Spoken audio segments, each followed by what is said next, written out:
Hello ladies and gentlemen. Before the video starts, I'd like to raise awareness on a friend's GoFundMe. Her family restaurant has been going through some hard times and I thought I could help them by raising awareness for it on my own channel. A link to it will be provided in the description. Please donate any amount of money you want or spread awareness for it however you can. I'm not asking for much, just to give a moment of your time to help them out. Any form of help would be deeply appreciated. Thank you. So a couple of people have been asking me to do a video on Mufasa because they want to know what I thought of it, and I came to realize there's a problem with that. If I make a video about it now, it may come across as redundant as I'm planning to cover it in my ranking of the Disney live-action remakes anyway. But then I thought of a solution. What if I simply put up another preview of my ranking video featuring Mufasa? My viewers will get to see what I thought of the movie early, and I wouldn't have to worry about making a second audio recording just to repeat my criticisms that I said the first time. So without further delay, here's what I thought of Mufasa in a new preview of my Disney live-action remakes ranking. Enjoy. You knew I wanted them first! You're mad because I got the hose? That's what you're mad about?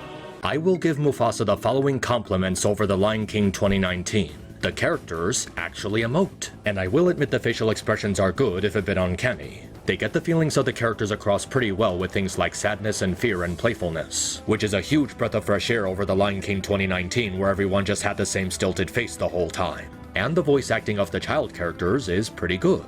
There's a recognizable sense of enthusiasm in their voices compared to young Simba and Nala, with Kiara, young Mufasa, and young Scar providing a wider sense of range in their fluctuation. Honestly, if the movie was just about young Scar and young Mufasa going on some misadventures while searching for his missing family, it could have been interesting. Okay, now for all the reasons this movie is cat shit. This is the latest example of Disney coming up with elaborate backstories for their villains in an attempt to invoke sympathy for them. So how do you humanize a guy who killed his brother, framed his son for it, tried to have his son killed, and drove an ecosystem to ruin?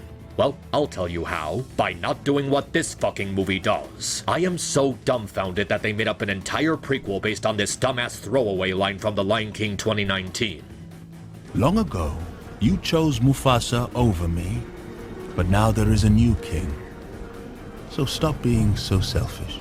Spoilers if you care about Mufasa the Lion King, which chances are you don't. While searching for Milele, which will eventually be known as the Pride Lands, Mufasa and Scar, or Taka as he was named before his villain arc, meet up with Sarabi. Taka is smitten by her and wants her to be his queen, asking Mufasa to help him out. He does some things to impress her with Mufasa's help until later in the movie when a stampede breaks out. Sarabi gets caught up in it and Mufasa goes in to save her. When she regains consciousness, Mufasa tells her Scar saved her, but later she confronts him about how he was the one who saved her. They sing a bland song, fall in love, and Taka sees the whole thing and gets heartbroken. So he decides to team up with the villains to overthrow Mufasa and take over the Pride Lands for himself. Okay. I'm just gonna— What the fuck is this?! Yeah, they basically turned Scar into an incel.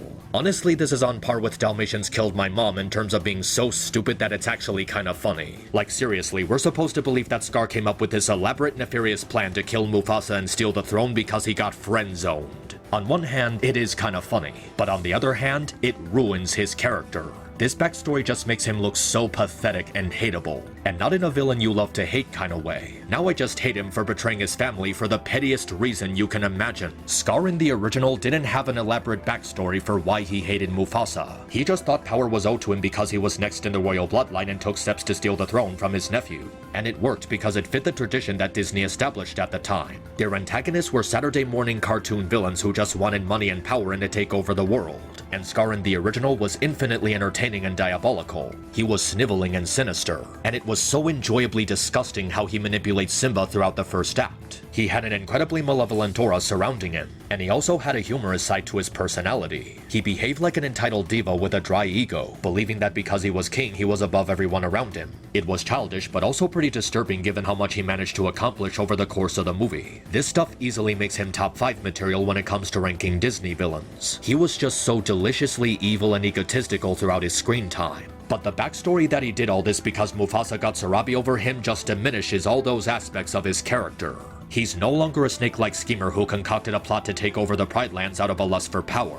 Now he's just a petty bitch who never got over his crush. Ew, but Saeed, that's not the whole story. You're leaving out crucial information. Taka felt guilty about betraying Mufasa during the final battle and tried to set things right. He saved Mufasa's life again like he did in the beginning, but Mufasa was ungrateful to him. Scar is a tragic figure. It's Mufasa's fault for stealing his woman and having no gratitude for saving his life. Yeah, which wouldn't have happened in the first place if Scar didn't get pissed over being friend-zoned.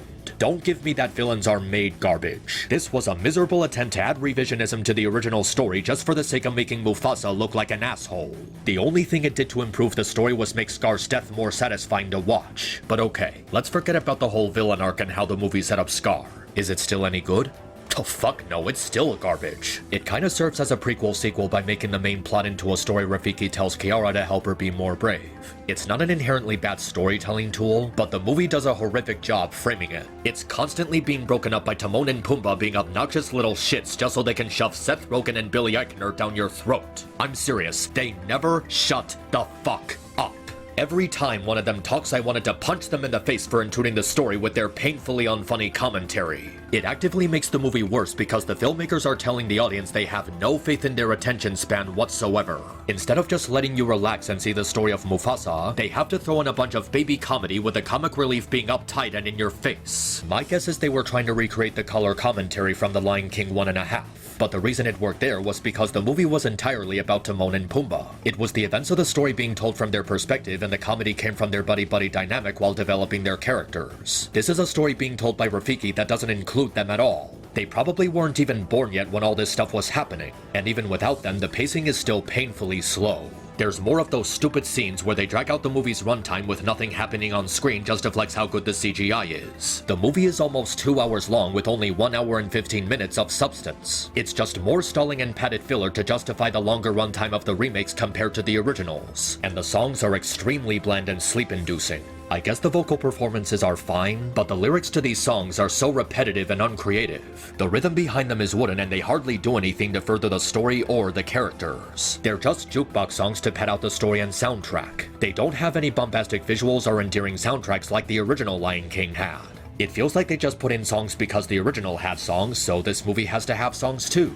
And because of the way the story is structured, it's just all over the place. Eshe hastily adopts Mufasa as her adopted child because motherly instinct, I guess? They miraculously time jump before establishing a relationship between Mufasa and his adopted family. Mufasa makes zero attempt to find his way back home and just waits for the plot to tell him his family is at Milele. His adopted father, who ridiculed him throughout the first act, suddenly likes him just because he conveniently saved his wife. The adopted family is presumably dead because they just have it happen off screen. Rafiki randomly shows up with no proper introduction. We're just told that Mufasa's biological father died without actually showing anything that happened in the flood because again they do it off screen. And the climax is painfully rushed. Like these herbivore animals just met this predator 5 minutes ago and he somehow miraculously inspires them to join together and fight the bad guys. And the worst part of all is that we're supposed to believe that stupid cave-in is what caused the formation of Pride Rock. That doesn't make any fucking sense. Pride Rock was a large stone structure in the center of a wide open valley. It wasn't part of some underground cave. And if that's the case, what happened to that giant cliff? Or any of the land structure?